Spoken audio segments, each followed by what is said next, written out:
Hey, welcome back everybody. We were last seen in episode 14, stuck in Namibia for the year, and having reached the Kanuni River that forms the border between Namibia and Angola. But as it was April and the rainy season was in full effect further north, the water levels were too high to camp on the river. Can't really camp here, eh? There's too much water. So just been turned away from the second campsite here. So there was nothing for it but to slowly retrace our steps back down the Marienfluss valley, into the afternoon heat, feeling a bit dejected and homeless to be honest, but oddly also happy and excited to be able to be out and about in such a beautiful area during a very strange time for the rest of the world. Anyway, so that was a disappointing experience. I was looking forward to a cool couple of days under the trees next to the river watching crocodiles. And instead, I got shown where to go by the rain more than anything, I think. Oh well, that's life, that's rock and roll. It would have been a bit boring for you to just see me sitting underneath a tree for a couple of days. I sort of had some plans to, maybe make friends and learn a bit about Himba culture and things. Anyway, I'll take a slightly different route through the dunes. Look at that, Marienfluss all below us there. Anyway, onwards and upwards. I can see lots of clouds forming again, so that's exciting. Oh well, at least it's beautiful, eh? The wind is just like a fan. Oh, sorry, a blow dryer or a hair dryer, that's what I mean. So I just got to keep driving, eh?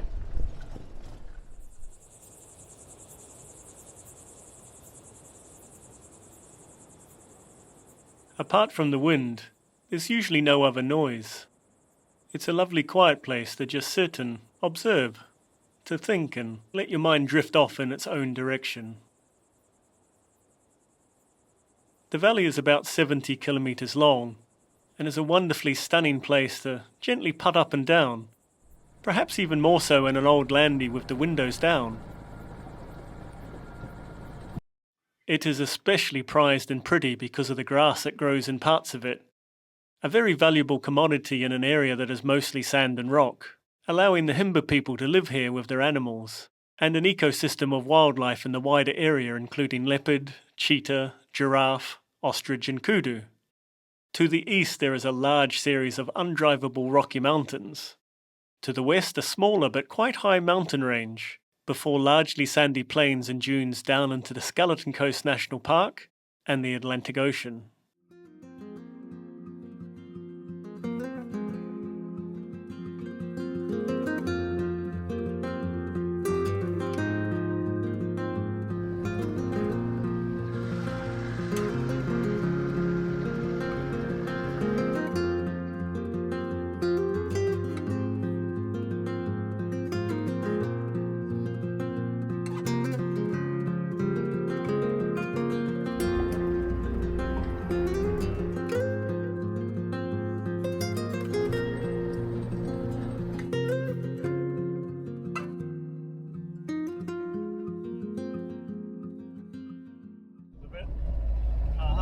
Look at that rock. It's beautiful. Majestic. Very crumbly, that one. Actually very messy. Made a hell of a mess at the bottom of it, isn't it? I think it's like the drunk rock, sort of falling apart every day. A little bit more falls off. Mind you, that describes most of us, doesn't it?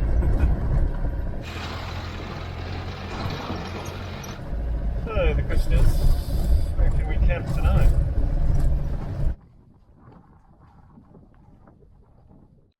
So interesting decision to make. I can take the more easterly route, which is not the way I came in on, or I can come back the way I have come in. Ordinarily, I would like to take that route and then I could do Van Zil's Pass. As you can see, those clouds are where that big storm was last night, and the last thing I want to do is go over a big mountain pass. And technically it's not the right way to do it. You're supposed to do it from the other way around, but I think there's almost zero tourism traffic, so I don't think it'd matter. I've done it before. It's not that hard, to be honest. It's very sort of overblown and overrated. Getting off a couple little bits would be a bit challenging, but nothing too bad. But yeah, because of the storm likeliness in that direction, and also because there's diesel apparently at the Sabine back here, I'm going to go back this way. Nice driving. At least we've sort of got the sun behind me a little bit, although it's burning my arm to a crisp and it's going to come around and get me on the neck like yesterday. Getting absolutely plastered on my my neck here from the sun, which is pretty bad. Just feel it crisping up like bacon or something. Deja vu, eh? That's rock and roll on the road. Ah, fantastic piece of road this. Green grass, relatively smooth, beautiful colours, eh? As the day gets longer in the desert and the midday sun stretches into its later afternoon version, the dynamics of the light changes, and everything starts to look and feel more interesting and welcoming. Your mind tends to calm itself as the torturous sun becomes less of a threat, and the beauty of the surroundings take over. We don't know where we are going or where we will camp tonight, but please sit back a little and enjoy the drive getting there.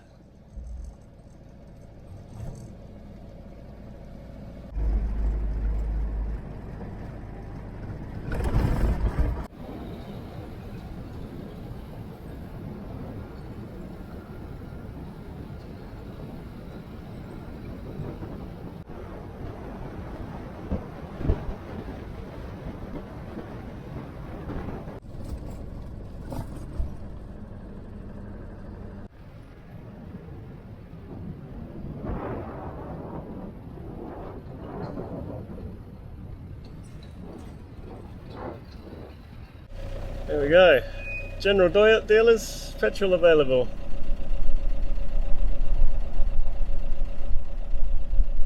Let's go and give it a go. What we get up to next largely depends on if there is any fuel to buy. And so on that front it was good, albeit expensive news at the shop.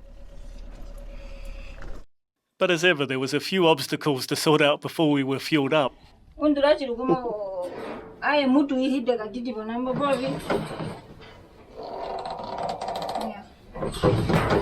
on, Diesel, come on.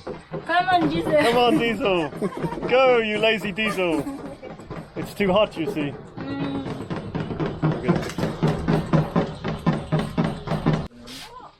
Okay, time for plan B, I guess.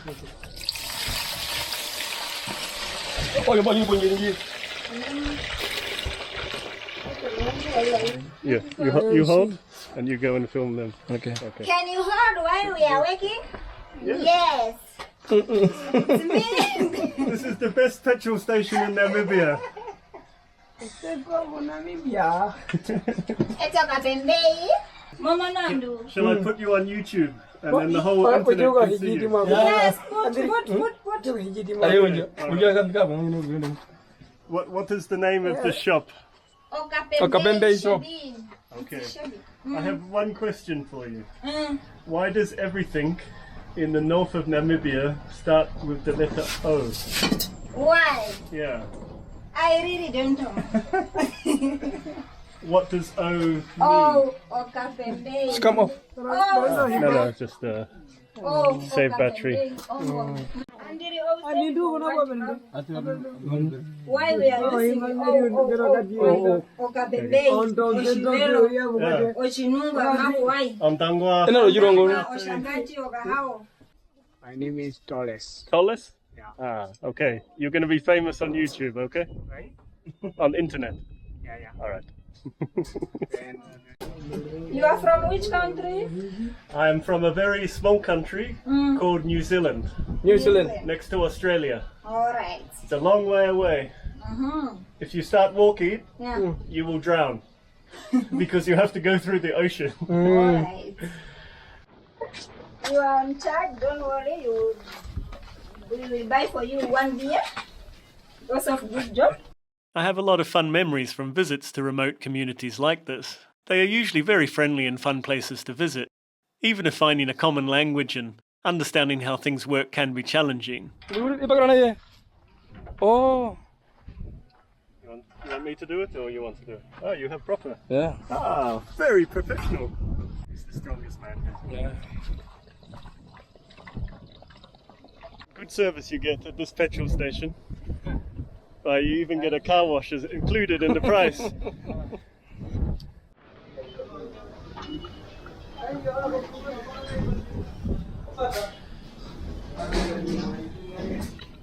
All right. Oh, you got Savannah, beer. What do you have to drink? We have Wow! Look at that! crusher, What a fridge! cool drink, stony. Okay.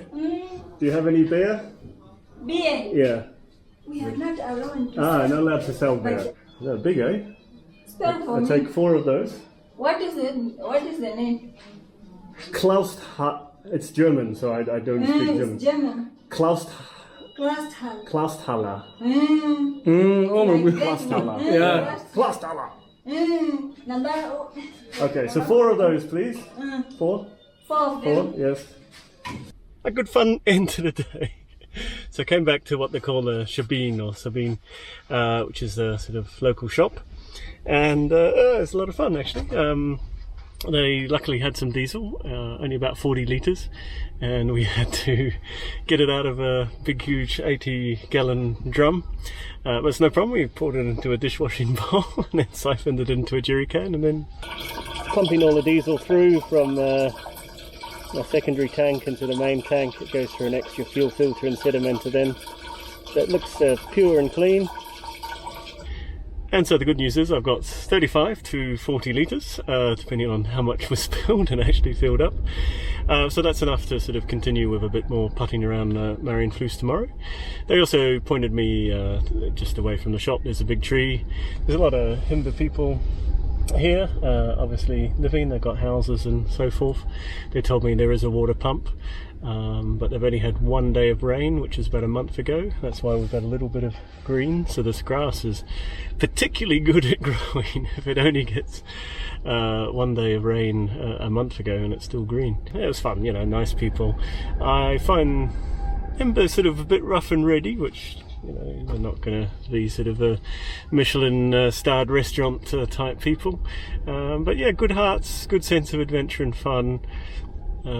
Yeah, so these guys were nice, and so yeah, they said I can camp just up under the tree next to the shop. Other people have done it. I sort of did my usual sort of 3 polite questions along the lines of, you know, sure it's okay, everyone in the community is alright, not going to be drunk people harassing me or anything. No.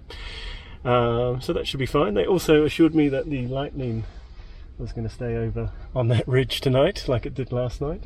And then it won't come back here. Atina and Andre are the people who run the place. They were very nice, and Atina promised me that I wasn't going to get struck by lightning tonight, and I said to her, if I do, I'm coming back to haunt her forever. So watch it, Atina. To also boost the local economy, we are going to have some delightful Mexican chili chips, flavoured potato chips. And I hate to say it, but we're going to try some Prima Vena's packed in brine. Yeah, that's going to be disgusting. Some delicious South African sausages. Alright, here we go. First mouthful.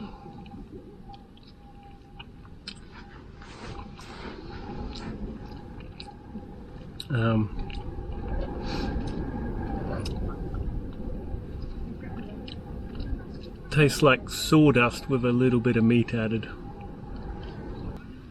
Well, that's an epically disgusting dinner. But I'm surrounded, I don't know, by sort of 50 Himba people maybe. And I didn't really feel, well, there's a howling wind, that's why I'm camped around the back of the Land Rover here. And I didn't really feel comfortable sort of cooking up a gourmet meal in this sort of situation. It's probably been a flash good as it is by eating the canned food and meat at that.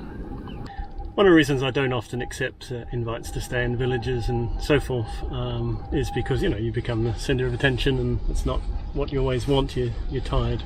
I'd like to help people, and I do. For example, I sponsor kids in Vietnam to go to school. So a guy came to me via the lady from the shop. They were very polite, and he said, I have a big problem with my finger. And there's 2 huge big welts on it, and most of his biggest finger was, swollen up and very hard. I have no medical training. I hate medical stuff. I don't like the sight of blood and so forth. I stress that. I say, I don't know. I'm not a doctor. What it looked like was that he'd been bitten, because there's 2 quite obvious points there. What happened to my friend Stacy, g'day mate, was he came to Namibia, and we think what happened is he went to the toilet at the campsite and he got bitten by a spider, we're guessing. He was violently, sick, like half an hour. It was very strong wind blowing, that's why I'm having to film like this. I'm parked into it. So he, about half an hour we went for a walk. He looked incredibly green, did the best projectile vomit I've ever seen, and felt quite good afterwards, and all was fine the next morning. A week later he got back to London and he was in the hospital or on very strong antibiotics and all sorts of confusion. So what had happened is, the bite, maybe the venom had made him ill, but the bite actually got infected. And it was pretty serious. So that's the only thing I can think of with that. And his finger's swollen, quite a defined area. So it looks like his body's fighting or keeping the poison there, or it's infected and that's the infection. I don't know. Either way, so we poured some disinfectant on them. I gave him the small bottle from my medical kit. I got another one. We put a loose bandage on it. I'm not sure if it should be dry or bandaged, but people are living in effectively mud huts here, so I thought giving it some protection would help. I gave him some paracetamol and explained very carefully that's only to do with pain. It's not solving the problem, and not more than 3 in a day: morning, lunchtime, nighttime. Otherwise, you can kill yourself. But I'm not a doctor. Yeah.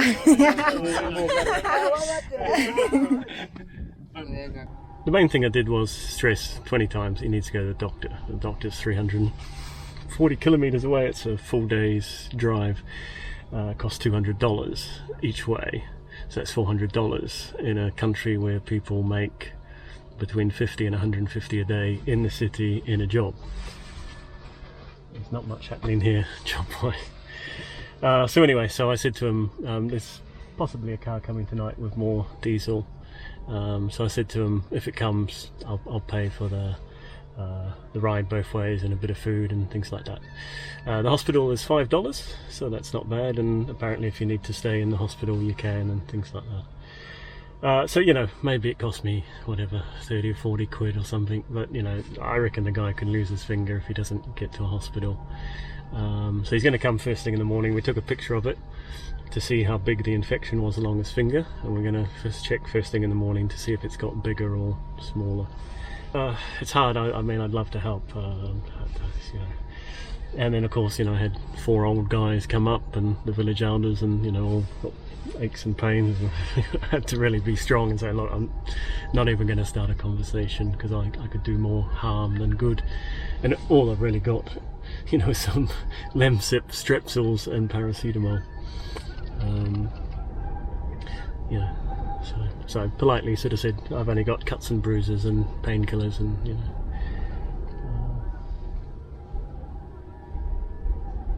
so yeah, difficult one, that one, difficult. Right, so I'm going to sit down and finish my dinner. Anyway.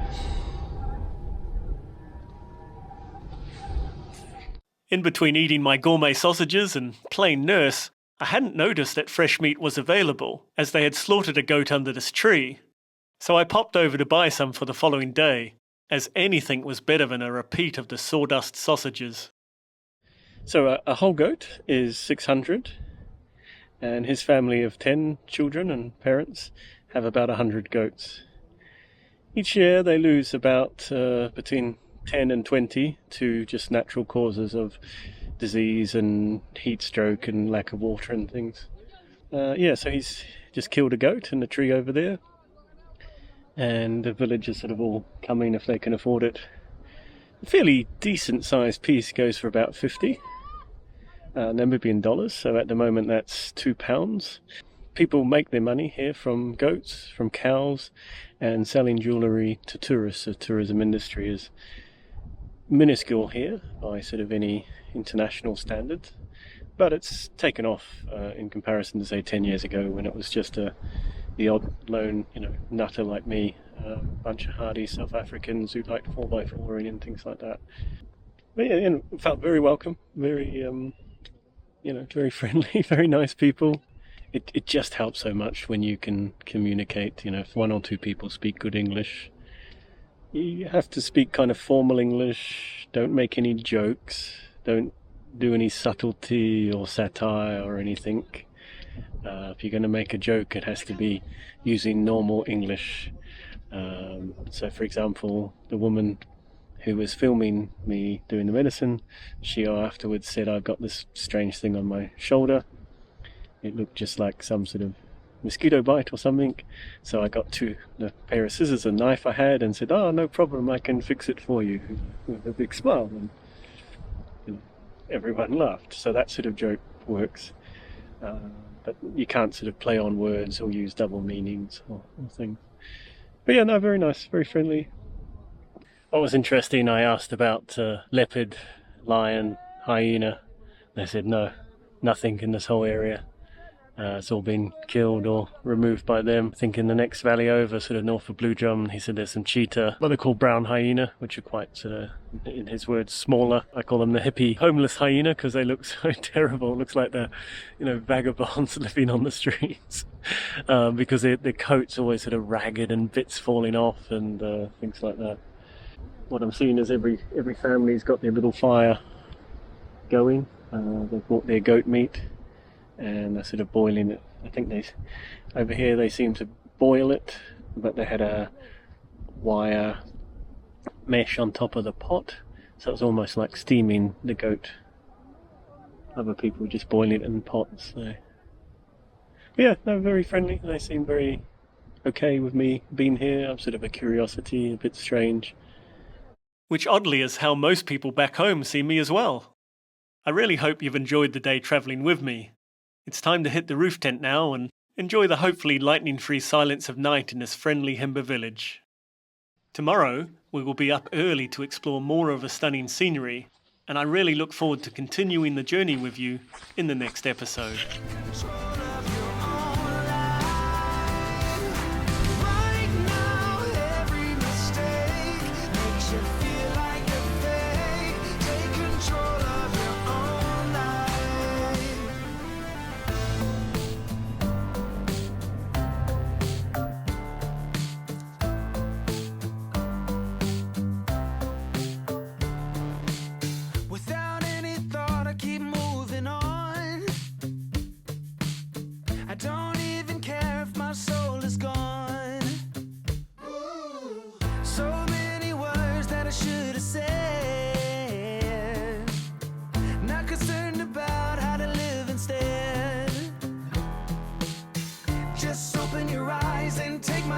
Stop rolling the dice and just compromise. It's the chance of your life.